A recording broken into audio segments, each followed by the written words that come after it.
안녕하세요. 미국 금리 공포에 시장은 무너졌습니다. 코스피 시총 상위 10개 종목 모두 약세였는데 코스닥에서는 HLB만 상승했습니다. HLB는 며칠 전에 하락폭이 있어서 쌤쌤이라고 해야 하나요? 하지만 그래도 시장 대비 오늘 하루만큼은 강력한 HLB였습니다. 모두가 파란색일 때 HLB는 빨간색이었죠. 시장은 충격을 받고 개파락해서 시작했습니다. 코스피 마이너스 1.22% 마감, 코스닥 마이너스 1.09% 마감했습니다. HLB는 플러스 2%에서 마감했죠. 시장이 충격을 받은 이유는 무엇이냐? 미 국채 장기물 금리가 급등했기 때문이라고 하는데요. 그래서 찾아봤습니다. 일봉인데요. 10년이면 장기라고 볼 수 있죠. 미국 10년물 국채 금리입니다. 1.52에 있습니다. 며칠 전만 해도 1.3에 있었는데 전고점을 돌파하고 오르긴 올랐습니다. 특히 9월 23일에 강력하게 전고점을 돌파하는 양봉이 나왔습니다.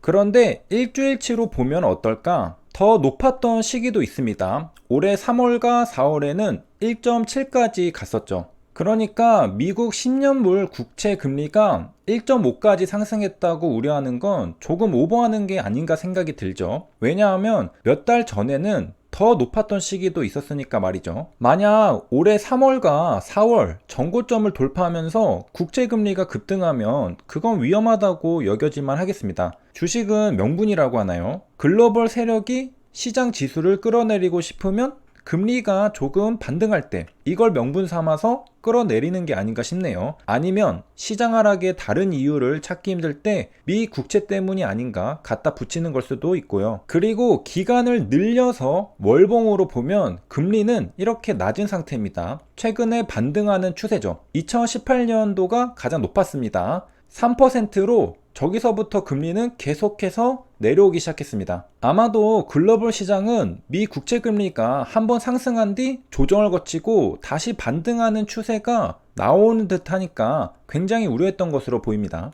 2차 상승이 나올 것 같은 느낌을 받았나 보죠. 아직 실현되지 않았지만 앞으로 실현될 가능성이 있으면 시장은 미리 겁을 먹게 됩니다. 추가로 하나 더 보면요. 10년보다 장기는 30년입니다. 미 국채 30년물 금리는 2%를 돌파했었죠. 10년짜리는 아까 1.5%였는데 30년짜리는 2%죠. 장기 미래가 더 불확실하니까 금리가 더 높은 것도 알 수 있습니다. 10년보다 30년이 더 불확실하죠. 예를 들어 그때까지 미국이 남아있을지도 모르겠고요. 물론 남아있겠죠. 하지만 10년보다 30년은 더 예측하기 힘든 미래는 확실합니다. 그래서 10년 금리보다 30년 금리가 좀 더 프리미엄이 붙어서 더 높은 걸 알 수 있습니다. 1.5%보다 더 높은 2%죠. 마찬가지로 30년 금리도 주봉으로 보면 3월과 4월에 더 높았고요. 최근 반등 추세입니다. 월봉으로 보면 역시 2018년도에 3%로 높았고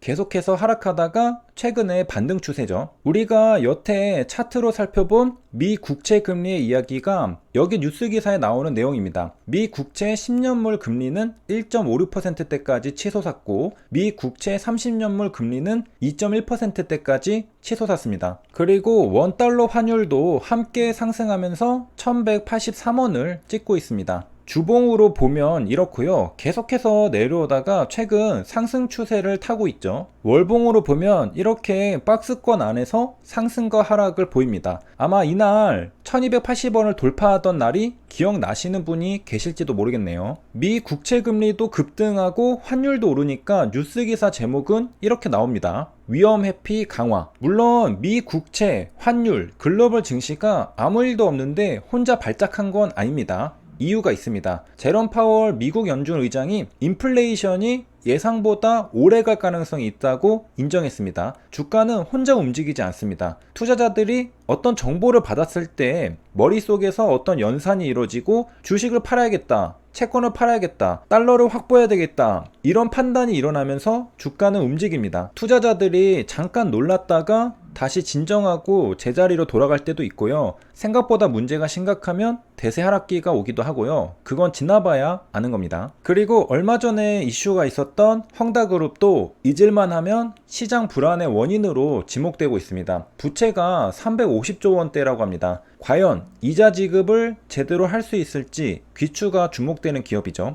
중국의 대형 부동산 개발업체입니다. 다행히도 헝다그룹은 자회사의 은행 지분을 매각하기로 결정했습니다. 1.8조 원의 자금을 확보할 수 있는 규모인데요. 자회사가 보유하고 있는 은행의 이름은 중국 성징은행입니다. 홍콩 증시에 상장된 회사인데요. 시가총액이 하나로 약 9조 4천억 원입니다. 9조 4천억 원의 20%니까 하나로 약 1조 8천억 원이 되는 것이죠. 누가 매수할지 모르겠으나 지금 문제가 되는 건 헝다그룹이죠. 아마 은행은 매수하려는 사람이 있을 수 있겠네요.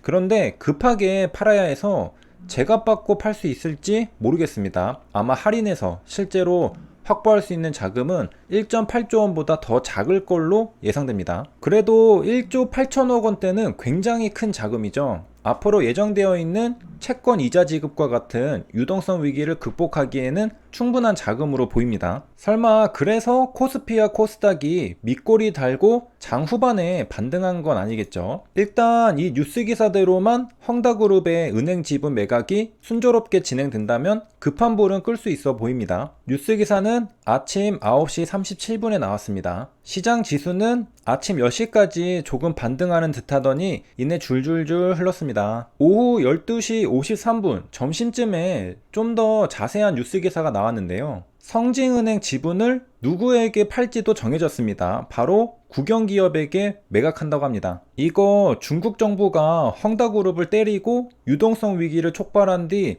헝다그룹의 자산을 뺏는 거 아닌가요? 아무튼 국영기업에게 매각합니다. 국영기업의 이름은 성징파이낸스라고 하는데요. 매각하려는 성징은행과 이름이 비슷해서 같은 계열사 같기도 합니다. 성징파이낸스는 선양시 및 랴오닝성 정부가 주주인 국영기업입니다. 선양시는 중국 오른쪽에 있는 여기입니다. 랴오닝성은 중국 오른쪽에 있는 여기고요. 선양시와 랴오닝성 모두 오른쪽에 있습니다. 랴오닝성은 북한과 붙어 있네요. 여기 정부가 주주인 국영기업 성징파이낸스에게 헝다그룹은 성징은행 지분 20%를 매각합니다. 중요한 결정이니까 전날 28일에 이사회를 열고 결정한 것으로 보입니다. 29일에 공시가 나온 걸로 보이죠. 그리고 매각 가격도 주당 5.7위안으로 정해졌습니다. 5.7위안이면 하나로 약 1,000원입니다. 주당 1,000원에 17억 5천주를 매각합니다. 그러니까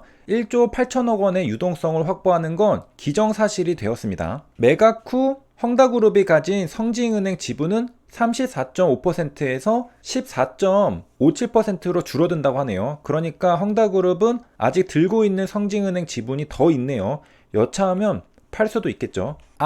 헝다그룹은 성징은행의 지분을 34.5% 들고 있었고 성징은행으로부터 돈을 빌리기도 했었나 보네요. 매각대금 전액을 성징은행에 대한 채무 상황에 사용할 것이라고 합니다. 그러니까 성징은행으로부터 빌린 돈은 성징은행 지분을 팔아서 갚겠다는 것이죠.